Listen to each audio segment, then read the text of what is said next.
Student, एक बार फिर स्वागत है आपके अपने YouTube channel excellent study classes में। स्टूडेंट, आज हम पढ़ेंगे क्लास 12 का हिंदी चैप्टर नंबर 4। ठीक है। आचार्य हजारी प्रसाद द्विवेदी जी का जीवन परिचय। आचार्य हजारी प्रसाद द्विवेदी जी का जीवन परिचय बहुत ही इम्पोर्टेंट है। ये बोर्ड एग्जाम में कई बार पूछा गया है। तो यदि आप बोर्ड एग्जाम की प्रिपरेशन कर रहे हैं तो आप लोग आचार्य हजारी प्रसाद द्विवेदी जी का जीवन परिचय जरूर याद कर लेना चाहिए, क्योंकि ये बोर्ड एग्जाम में बहुत पूछा जाता है, मतलब पूछा जाता है, ये बहुत बार पूछा जाता है। ठीक है। तो आज हम बताएंगे आचार्य हजारी प्रसाद द्विवेदी जी का जीवन परिचय, साहित्यिक योगदान, ठीक है, और बताएंगे उनकी कृतियाँ। ठीक है। तो इन सब चीज़ों को कैसे लिखना है, कहाँ पर मोटी हेडिंग लिखनी है, कौन से पेन से लिखना है, कैसे लिखना है, ये सारी चीज़ें हम आप लोगों को बताएंगे। ठीक है। तो बने रहिए आप लोग हमारे साथ। और यदि आप हमारे चैनल को सब्सक्राइब नहीं किए हैं तो चैनल को सब्सक्राइब कीजिए और वीडियो को लाइक कीजिए और बेल आइकन को भी प्रेस कीजिए। ठीक है। जिससे हमारी प्रत्येक वीडियो आप तक पहुंच पाएगी और आप अपनी प्रिपरेशन एक्सीलेंट तरीके से कर पाएंगे। ठीक है। तो देखते हैं आचार्य हजारी प्रसाद द्विवेदी जी का जीवन परिचय। ठीक है। तो स्टूडेंट, ये हमारा जीवन परिचय है।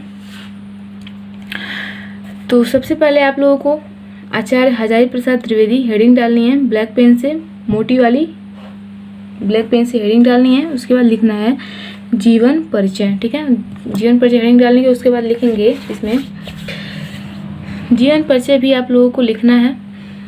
भले ही बोर्ड एग्जाम में पूछता है कि साहित्यिक योगदान देते हुए कृतियों का उल्लेख कीजिए, तो आप लोगों को जीवन परिचय थोड़ा सा तो लिखना ही चाहिए। ठीक है ना। और यदि आप हमारे फर्स्ट वीडियो मैंने वासुदेव शरण अग्रवाल जी का भी जीवन परिचय बताया है, बहुत ही अच्छी तरीके से कैसे लिखना है, उसमें साहित्यिक योगदान, जीवन परिचय और कृतियों का भी उल्लेख करना, सब कुछ मैंने उसमें बताया है। अगर आप हमारे उस वीडियो को नहीं देखे हैं तो उस वीडियो का भी जरूर देखें, क्योंकि वो भी बोर्ड एग्जाम की दृष्टि से बहुत इंपॉर्टेंट है। ठीक है। मैं वही चीज़ें लेकर आती हूँ जो बोर्ड एग्जाम के लिए बहुत इंपॉर्टेंट है, जिससे आप अपनी प्रिपरेशन अच्छे से कर पाएँ और बहुत अच्छे मार्क्स बोर्ड में ला पाएँ। ठीक है। तो देखते हैं। सबसे पहले हम लिखेंगे आचार्य हजारी प्रसाद द्विवेदी, उसके बाद डालेंगे जीवन परिचय। उसमें लिखेंगे, एक बात मैं आपको बता दूं कि मैंने इसे यहाँ पर रेड पेन का यूज़ किया है, लेकिन आप लोग रेड पेन का यूज़ बिल्कुल नहीं करेंगे। आप लोगों को ब्लू और ब्लैक से ही लिखना है, रेड पेन का यूज़ बिल्कुल नहीं करना है। ठीक है।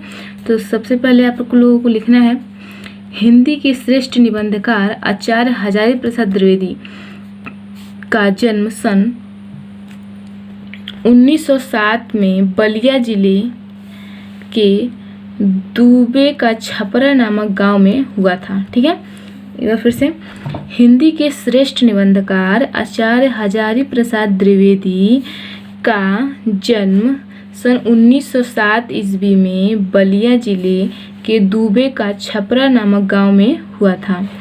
इनके पिता श्री अनमोल द्विवेदी ज्योतिष और संस्कृत के प्रकांड विद्वान थे, अतः इन्होंने ज्योतिष और संस्कृत की शिक्षा उत्तराधिकार से प्राप्त हुई। ठीक है। अतः इन्हें ज्योतिष और संस्कृत की शिक्षा उत्तराधिकार से प्राप्त हुई। ठीक है। काशी जाकर इन्होंने संस्कृत साहित्य और ज्योतिष का उच्च स्तरीय ज्ञान प्राप्त किया। इनकी प्रतिभा का विशेष विकास विश्वविख्यात संस्था शांत निकेतन में हुआ। वहाँ ये 11 वर्ष तक हिंदी भवन में निर्देशक के रूप में कार्य करते रहे। इन्होंने काशी हिंदू विश्वविद्यालय और पंजाब विश्वविद्यालय में हिंदी विभाग के अध्यक्ष पद पर कार्य किया। ठीक है। तथा उत्तर प्रदेश सरकार की हिंदी ग्रंथ अकादमी में अध्यक्ष रहे। 19 मई 1979 ईस्वी को यह वयोवृद्ध साहित्यकार रुग्णता के कारण स्वर्ग सिधार गए। ठीक है। ये हमारा जीवन परिचय था। इनका मृत्यु 19 मई 1979 ईस्वी में हो गया था। ठीक है। तो ये इनका जीवन परिचय है आचार्य हजारी प्रसाद द्विवेदी जी का।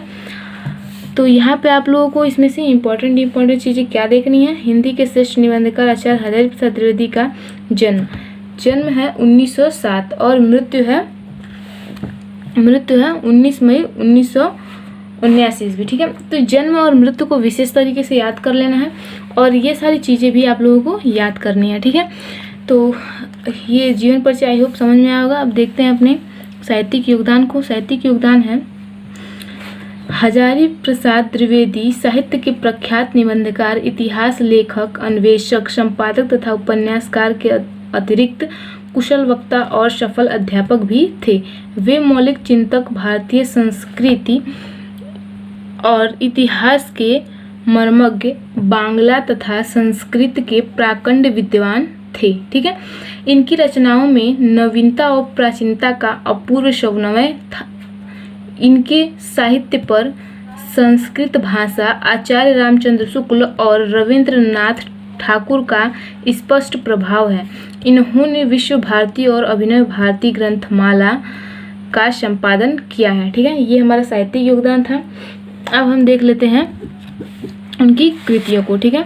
तो आपको इस तरीके से कृतियाँ हेडिंग डालना है, उसके बाद लिखना है निबंध संग्रह। निबंध संग्रह में डालना है आपको शोक के फूल, विचार प्रवाह, आलोक पर्व, ठीक है। ये सारी चीज़ें आप लोग लिख सकते हैं निबंध संग्रह में। उसके बाद दूसरा हेडिंग डालना है आलोचना साहित्य, उसमें लिखना है सुर साहित्य, कबीर साहित्य, सहचर साहित्य का मर्म, ठीक है। ये ठीक है, ये सब लिखने हैं आपको। और उसके बाद तीसरी हेडिंग डालनी है संपादन, उसमें लिखना है संक्षिप्त, पृथ्वीराज, रासो, संदेश, राशक, ठीक है। ये सारी चीज़ें आप लोगों को लिखनी है। ये आप लोगों को दिखने में थोड़ा सा बड़ा लग रहा होगा, लेकिन ये ज़्यादा बड़ा नहीं है। अगर आप चाहें तो इसको शॉर्ट करके भी लिख सकते हैं, कोई दिक्कत नहीं है, ठीक है ना। तो अगर आप लोगों को शॉर्ट करके लिखना है तो शॉर्ट करके भी लिख लीजिए, अगर इतना ही लिखना है तो ये भी लिख सकते हैं। आप लोगों को बोर्ड एग्जाम में फुल मार्क्स मिलेंगे। और अपनी आपको हैंड राइटिंग पे भी बहुत ध्यान देना होगा, क्योंकि राइटिंग पे भी नंबर कटते हैं। तो आपको लाइन टू लाइन ऐसे ही ये कहीं कहीं आप लोग ब्लैक पेन से ऐसे कर दीजिएगा, ठीक है, ताकि एग्जामिनर की नज़र कॉपी पे जब पढ़े तो उसको मतलब साफ और सुंदर लिखा हुआ दिखना चाहिए, ठीक है ना। तो राइटिंग पे भी हमें नंबर मिलते हैं। आई होप आप लोगों को वीडियो पसंद आया है। अगर वीडियो पसंद आए तो वीडियो को लाइक कीजिएगा और चैनल को सब्सक्राइब कीजिएगा और बेल आइकन को भी प्रेस करना ना भूलिएगा, ठीक है। तो मिलते हैं नेक्स्ट वीडियो में। आज के लिए इतना ही। जय हिंद, जय भारत।